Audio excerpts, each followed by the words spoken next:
J.K. Rowling made very few mistakes throughout the Harry Potter series. Sure, you can start to pick holes in the plot if you dig deep enough, but that's true of almost every book.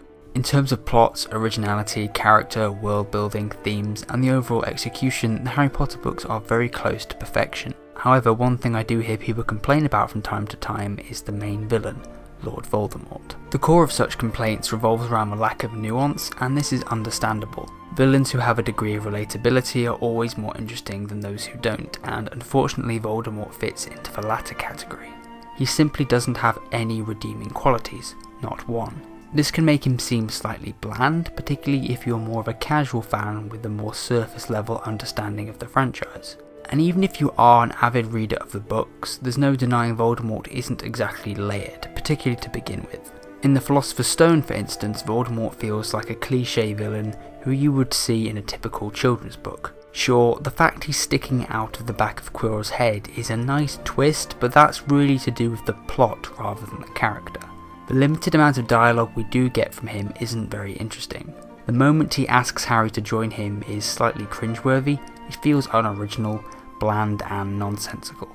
In fact, the best part of Voldemort in Book 1 is purely the way he looks.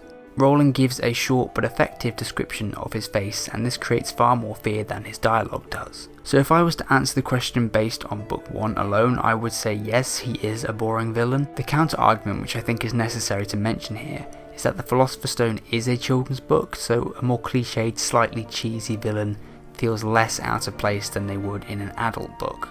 Still, leaving the target demographic aside, Voldemort is rather boring in Book 1. And really this doesn't change dramatically until the Half-Blood Prince, which I'll get to in a minute. But before I do, I want to briefly touch upon the Chamber of Secrets. It's in this book that we learn about how Voldemort is the heir of Slytherin, and how he framed Hagrid to escape being expelled himself. We don't get a ton of detail here because the Chamber of Secrets is one of the shorter, more fast-moving entries in the series. There is a certain level of development. Rowling does build upon the little we saw of Voldemort in Book 1. However, as I said, it's Book 6, The Half-Blood Prince, that really delves into Voldemort, and this is where I want to focus. Ironically, Voldemort doesn't physically feature in Book 6, but the reason we learn so much about him is due to the pensive. To begin with, Dumbledore shows Harry a memory from a man called Bob Ogden, in a chapter called The House of Gaunt. Whilst Tom Riddle doesn't feature in said memory, it does add to the information given in the Chamber of Secrets as we learn about the Gaunts who are descendants from Slytherin. However, it's the next venture into the pensive that is really fascinating. In the 13th chapter, which is called The Secret Riddle, Rowling introduces us to the boy Voldemort, or Tom Riddle as he was then known.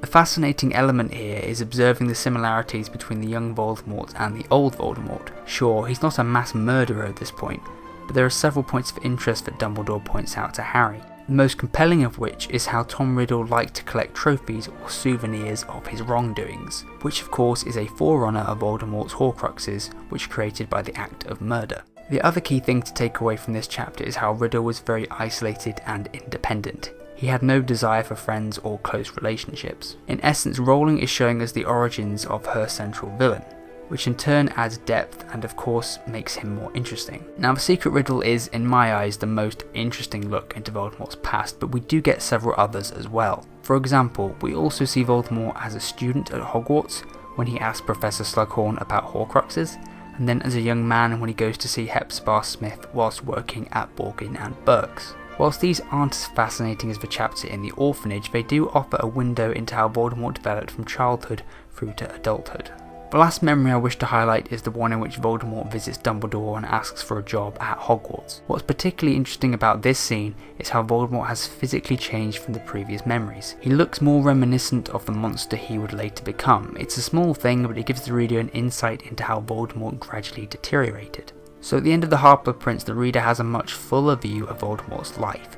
There's still plenty we don't know, but we certainly have a lot more than at the start of the book. Now, it would have been nice to have learned even more about Voldemort in the Deathly Hallows, but given the central narrative revolves around Harry's hunt for the Horcruxes, this is sadly not the case. All things considered, I understand why some see Voldemort as a boring villain.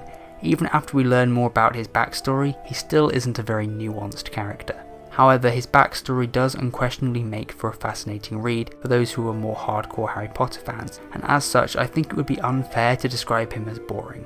He's not morally complex, but Rowling still makes him a much more interesting character in The Half-Blood Prince. Those are my thoughts on the infamous Lord Voldemort. Whether you agree with me or disagree with me, I want to hear about it, so please leave your thoughts below in the comments section.